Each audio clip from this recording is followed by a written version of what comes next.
Alright. Welcome. Hang on a sec. There we go. Welcome to another wonderful episode. Episode 34 of the Dog House. What's going on, everybody? How are you tonight? I am your host. I am the Big Dog. Calm the fuck down. And tonight, I'm going to be going over a few things. A few things that I've seen. A few things that have been bothering me as of late. Well, two things that have been bothering me as of late. And after that, I may call it a show. And who knows, maybe we'll look at some dank memes. I know that's not that interesting, but hey, who doesn't love a dank meme, right? Who does not love a dank meme? Alright. So, before we get started though, before I go into this, I want to say thank you for being here. Thank you for joining me on the stream, if you can. If you can't, do not worry. I am posting a link to my YouTube channel. And if you're new here, hey, give me a follow. Subscribe to the YouTube channel. Also, I got a Discord. I've just put that link in the chat as well. Join me there. We gotta get that poppin', man. We gotta get that poppin'. Also, I got an email up there for any questions, podcast ideas. You wanna call me an asshole? Hey, be my guest. And last but not least, a link to my Steam page. So if you want a friend, so for all my PC gamers out there, you want a new friend on Steam, go right ahead. The link's right there. Alright, now that I'm done plugging shit, let's get into the first topic of tonight. Let me switch to the main screen. Andrew Cuomo and Me Too.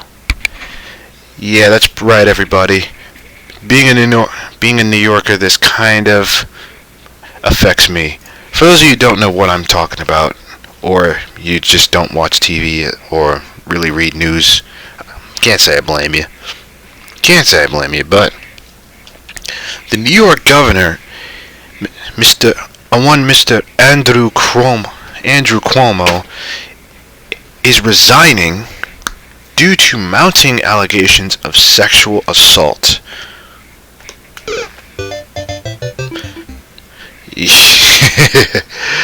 I'm going to get into my take after I read a bit of this article. It was big news. It was a big news day. Governor Andrew Cuomo announced his resignation and Senate passed $1 trillion infrastructure bill. We're not going to talk about that because that is not important. Well, it is important, but I don't give a fuck. Around lunchtime on Tuesday, Tarana Burke, the founder of the Me Too movement, was tied up on the phone with her mother, assisting her with... I'll get into this later, but...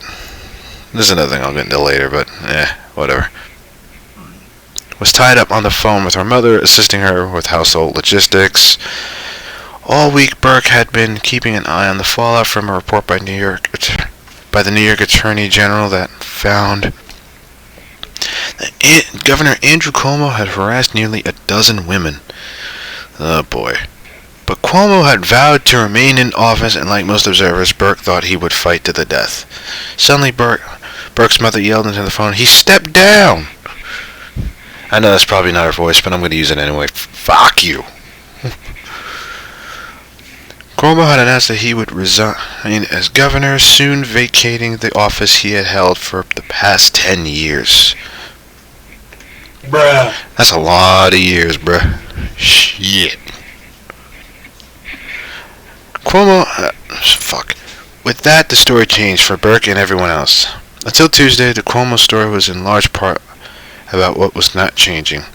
The durability of sexual harassment and the difficulty of addressing it. Oh boy. He allegedly targeted women even as a global reckoning played out under his nose. 2 summers ago, Cuomo signed sweeping new protections for women in New York. The next day, he resumed his unwelcome pursuit of a female state trooper, the Attorney General's reports say. Even in the past few years, the highest office in the state seemed like a throwback, according to the report, with unclear pathways for conveying complaints and widespread fear of retaliation. Ooh, interesting. That fear turned out to be founded after his first accuser, Lindsey Boland, spoke out in February. His office tried to tarnish her. Let me look this chick up. Give me 1 second. I want to look this chick up. Lindsey Boylan. I want to see what she looks like. Search DuckDuckGo. Images. What the hell? There we go. A normal freaking picture. Oh.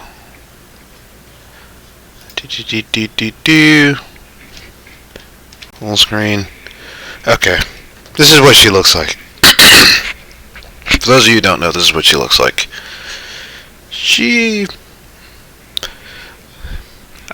I'm gonna probably get in trouble for saying this, so let's hit me with the bruh. Let's hit me with the bruh right off the bat.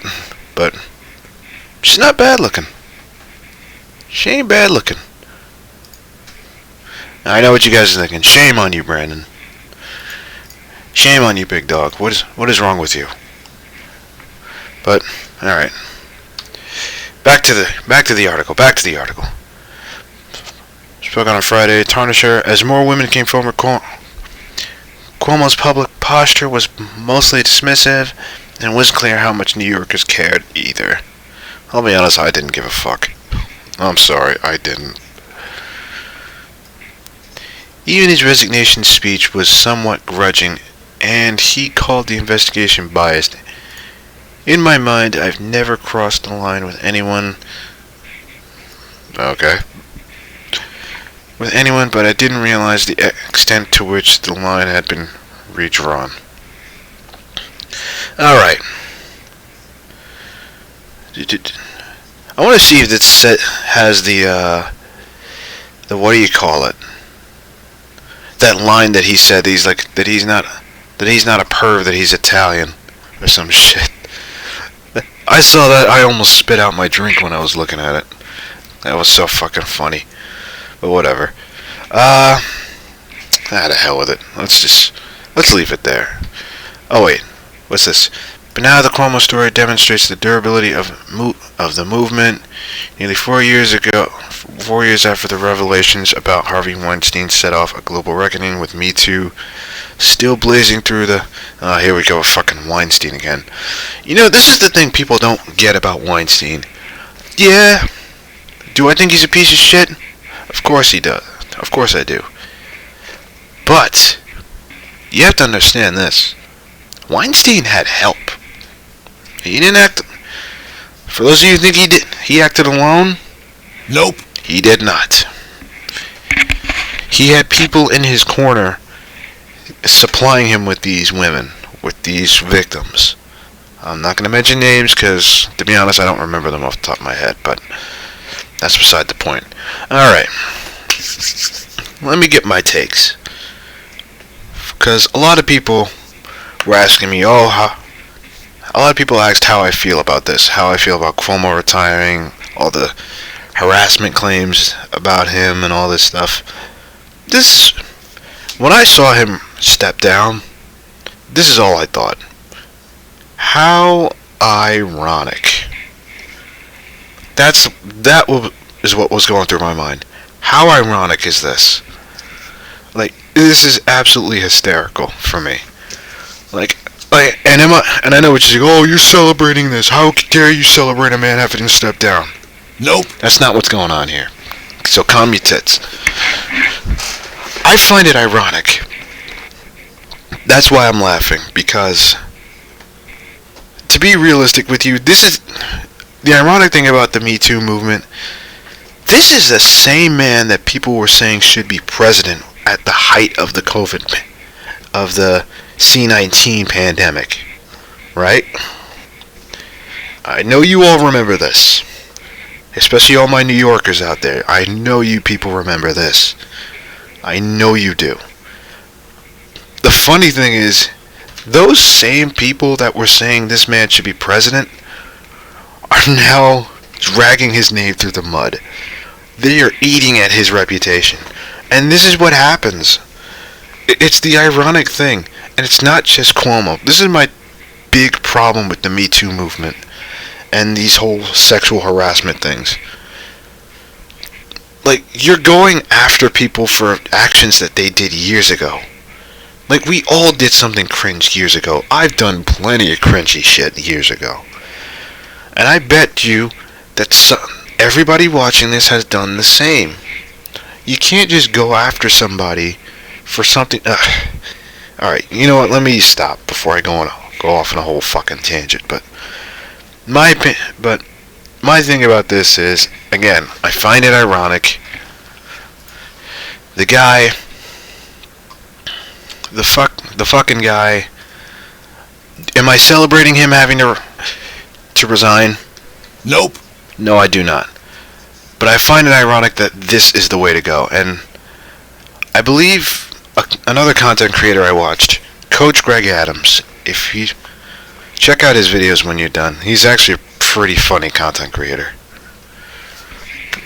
He said something funny. He said that he finds it ironic that this is what's bringing him down, and not all the other shit that he's done.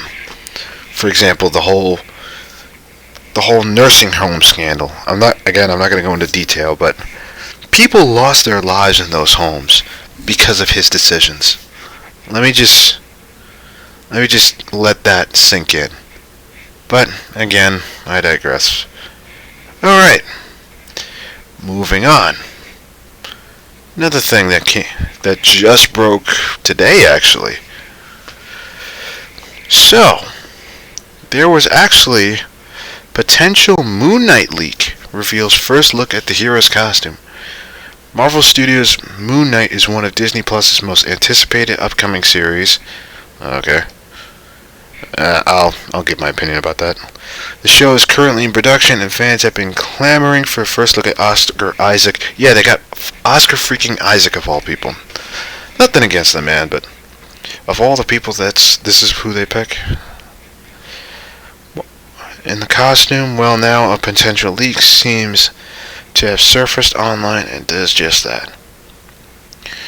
Making his debut in 95 and 75, Mark Spector is a Jewish-American hero born in Chicago, Illinois. As an adult, Spector decides to give up being a Marine to become a mercenary. While on a mission to Egypt, Spector is left for dead after losing a fight to Raoul Bushman. I wonder if he's going to be the main villain of the series. He's found by a group of Egyptians who take him to the ancient temple that houses a statue of the moon god Khonshu. As Spector fights for his life, the god appears to him, offering him a second chance at life, and the rest is history. So, give me 1 second, let me switch to the photo of, or at least the Twitter photo of a potential leak of Moon Knight. This is what he's looking like. Now, I'm gonna be honest with you.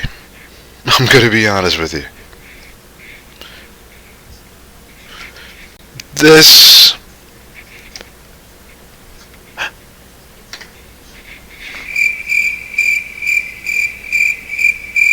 I have seen way worse, to be honest. Marvel has had way worse costumes, in my opinion. But this isn't horrible. Like, if this is going to be the real costume, if this is going to be Moon Knight's costume in the series, it wouldn't bother me. I know some people are going to look at this and be like, yo, he looks like shit. He looks like a freaking mummy, which he kind of does. But then again, Moon Knight is based off of an Egyptian god, so him looking like a mummy doesn't make that least of sense. But, again, like I said, I've seen worse. Marvel has done way worse, in my opinion, but this is not that bad. Let's read some of the comments. Gets a good look before it's gone. A supposed first look at Moon Knight's costume in the upcoming Disney Plus series. Moon Knight will be played by Oscar Isaac. I know that already. Sources are still iffy. Stand by. Toilet paper man. That's funny. Yeah, I don't know. I dig the mummy vibe. Certainly seems like a smart take considering Egyptian god stuff. I can agree. Be careful, they finna snipe your account. Yeah, that may happen. Disney is known for doing shit like this. Bro, delete it. You're gonna get suspended, and they're suspending anyone posting it. That doesn't surprise me in the slightest. Disney is known for doing shit like this. He looks dope. Wow. Really? I wouldn't say he looks dope. He looks okay. I've seen worse, to be honest. This seems extremely fake, to be honest. Dollar store-esque.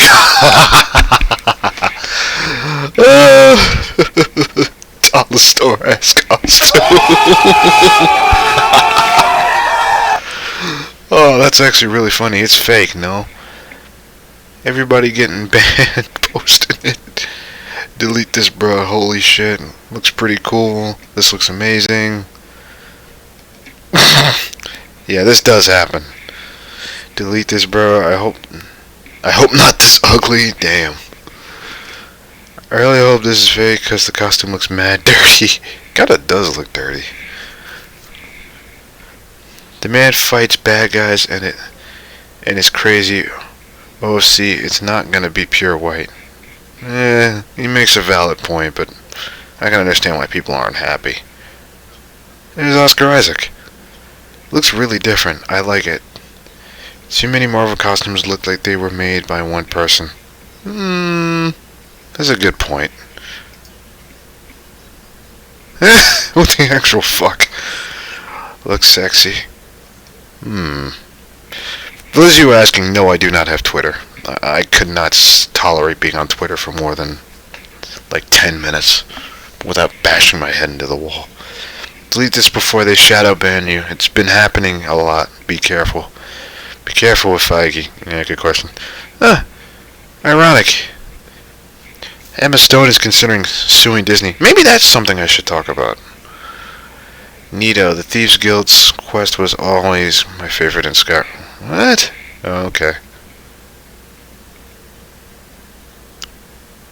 Why does she look familiar? Perfect birthday gift to get. Oh, happy birthday. It looks mummified. I love it. It looks neat. If this is the suit there, then why is it gray? It does kind of look gray. Because it's white and white gets dirty. Well, okay. But is anyone complaining about this? Moon Knight is kind of crazy as a character as is. But this suit is kind of dope for that.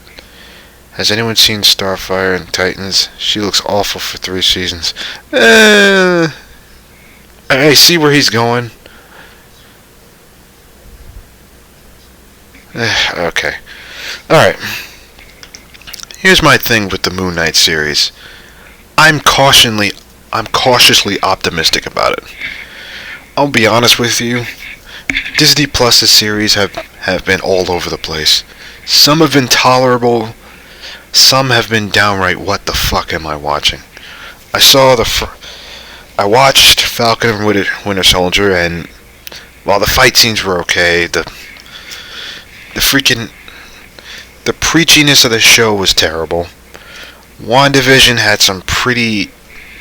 I'll be honest, WandaVision started off as a great concept, but devolved into madness, and the morality of the show was kind of sketchy. Loki, I got through the first episode and I was like, wow, this is boring as fuck. I'm never watching this. And I have yet to see the first episode of Marvel's What If, but I'm not hearing great things. So, I'm hoping this is good. My hopes are not that high because, unfortunately, Disney likes to make things PG-13, and Moon Knight is one of those hard R characters. Like, for those of you who've read the comics, Moon Knight is a fucked up dude. Like, people say he's Marvel's Batman. No. Unlike Batman, not only does Moon Knight kill, he fucking enjoys it. The man, It's like these comments said, the man is a psychopath.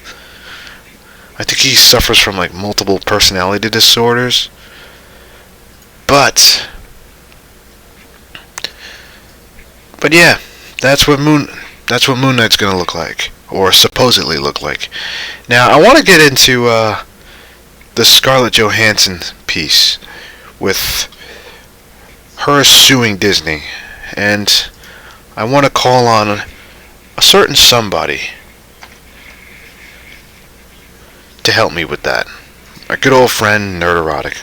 Well, granted, he's not my friend. He doesn't even know who I am, but you get the gist of it.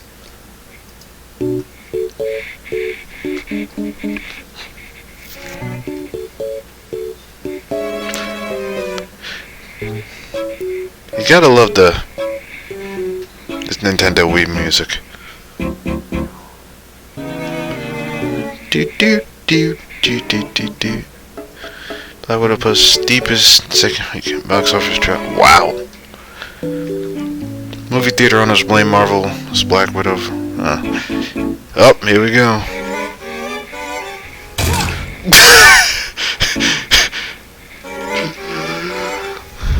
I almost laughed my ass off when this happened. Nerderotic.com. As Disney, Marvel goes, Hollywood goes. So I'm sure not many of you are going to be that Yeah, this shirt is freaking awesome.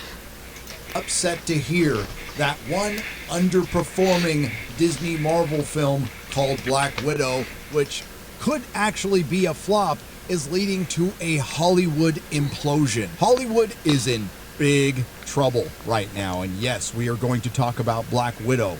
The question is still being asked. Oh yeah, spoilers for Black Widow.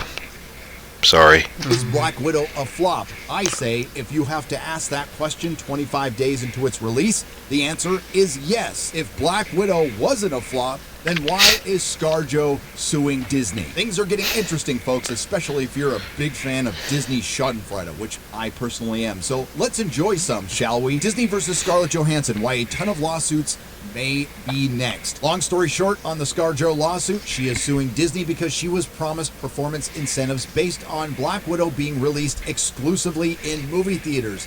This is a big problem, and it looks like Emma Stone is thinking about suing as well. And according to producer Jason Blum, there are... This is for you, Disney. A ton of You're welcome. lawsuits to come. I'm gonna come. Oh, that meme is so funny. Oh my god, that meme is so funny.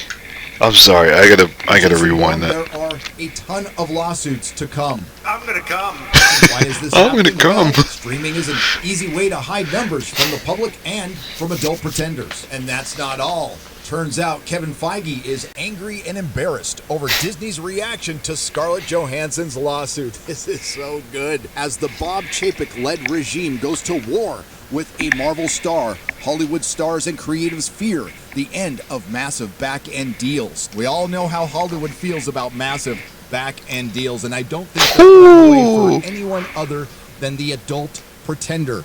Let's set aside for a moment the question of whether Scarlett Johansson has a legal leg to stand on in her fight with Disney over her compensation for Black Widow. Let's even say she doesn't, and that she is, as Disney publicly contended, greedy and indifferent to the horrors of the pandemic. Again, here we go. If Black Widow was such a success, why would Disney come out and call the star of their successful film greedy and indifferent? It doesn't matter, because even if all of that were true, industry insiders agree attacking Johansson so personally was a pretty spectacular, unforced error, and many observers are laying that at the feet of CEO Bob Chapek, with an assist from reflexively vindictive top communications officer Xenia Mucha, and with approval from the lawyers. The chief communications officer for Disney, the person who communicates with people, is vindictive, while communications officer... Is it just me, or does she just look like a Karen? Bruh. She looks like a fucking Karen with that goddamn Karen ass haircut. For Disney, the person who communicates with people is vindictive. Well, that might explain this. There is no merit whatsoever in this filing, Disney said in an unusually fiery statement. The lawsuit is especially sad and distressing in its callous disregard for the horrific and prolonged global effects of the COOF pandemic. Is it that unusual? Because it reminds me of the firing of Gina Carano. Gina Carano is not currently employed by Lucasfilm, and there are no plans for her to be in the future, a Lucasfilm spokesperson said in a statement. Nevertheless, I remember what a firestorm that was when she got fired. People were pissed. Rightfully so, though. Her social media posts denigrating people based on their culture and religious identities are abhorrent and unacceptable. Now, this is just a side note. I find both statements towards ScarJo and Gina equally vindictive. It's almost like they came from the same person. The one person who isn't getting the blame, the weatherman.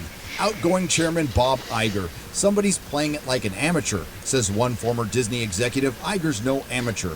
A top executive at a rival studio agrees, adding that the whole confrontation seems ill-advised and avoidable.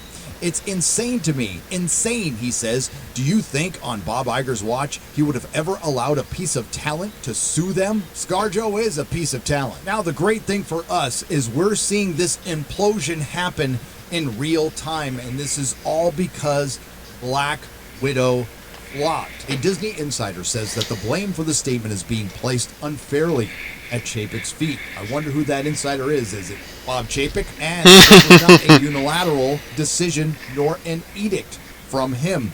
It is I doubt that. However, to discern who, if anyone, on the studio side was informed in advance. This is sounding a lot like the Gina Carano situation, a situation that absolutely no one had a problem with in Hollywood, but all of a sudden everybody's coming to the defense of ScarJo. Now, don't get me wrong, I'm not feeling sorry for ScarJo either. I'm just Neither am I. enjoying some good old-fashioned Disney schadenfreude. Disney's posture is being read in Hollywood as Chapek signaling his indifference to star talent, only surpassed by Disney's indifference to the paying customer and all of those people in camps that you concentrate in. However indifferent he may be, there is one star champion Disney absolutely unequivocally need. Marvel Studios president Kevin Feige, who is known to be very unhappy with the studio's attack on one of his superheroes. And there's this. Kevin Feige angry and embarrassed over Disney's reaction to Scarlett Johansson's lawsuit. A new rumor claims that Kevin Feige is upset with Disney's response and treatment of Scarlett Johansson as well, as reported by The Hollywood Reporter, and Salon's former Hollywood reporter Matt Belloni recently detailed in his industry newsletter what I'm hearing, that Feige is angry and embarrassed by Disney. I think we've heard that a couple of times. Belloni wrote, Feige is a company man, and I think they meant to say not prone to corporate showdowns or shouting matches, but I'm told he's angry and embarrassed. Yes, Kevin Feige is famously passive-aggressive. He lobbied against the day and date plan for Black Widow, preferring the big screen exclusivity and not wanting to upset his talent. He also noted that when the shit hit the fan, you mean when the movie started flopping? The movie started tanking, exactly, and Johansson's team threatened litigation. Feige wanted Disney to make this right with her. While I'm sure Kevin Feige is angry about Disney's treatment of ScarJo, he might be angry about a couple of other things, including the 2 movies he has left on his slate. There's Shang-Chi and the Legend of the Ten Rings, where the only memorable thing to happen in 2 trailers was a cameo from a Hulk villain. Then there's that being banned in China thing that might be a bit of a problem, but not to worry, because Shang-Chi will be introducing Marvel's Katie. Oh, look at this. Marvel's Katie. Marvel's Katie. Marvel's Katie. Marvel's Katie. Marvel's Katie. Marvel's Katie. Marvel. Super Scissoring. Then there's The Eternals from acclaimed director Chloe Zhao, who has taken Jack Kirby's glorious 4-color world and gave it a color palette of mud and poop. And then, of course, there's that money shot. No.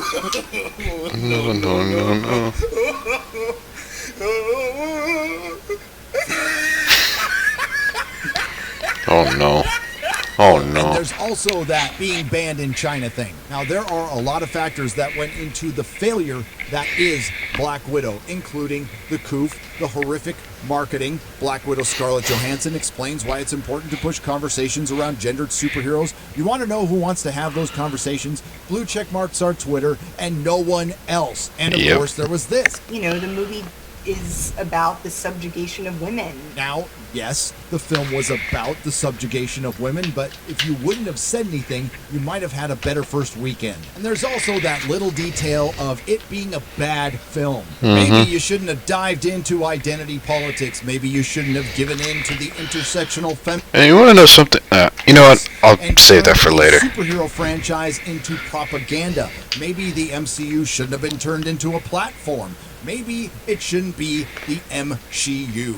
Just look in the mirror, Kevin, if you're mad at anyone. Or maybe Yep. think about putting a little more effort into it. I mean, you put a woman's head on a man's body with Taskmaster and Marvel's Katie, and again, I don't feel sorry for ScarJo or any other millionaire that's suing billionaires. Now, as far as this lawsuit's impact on the entire industry, it could be huge. It could lead to an adult pretender strike.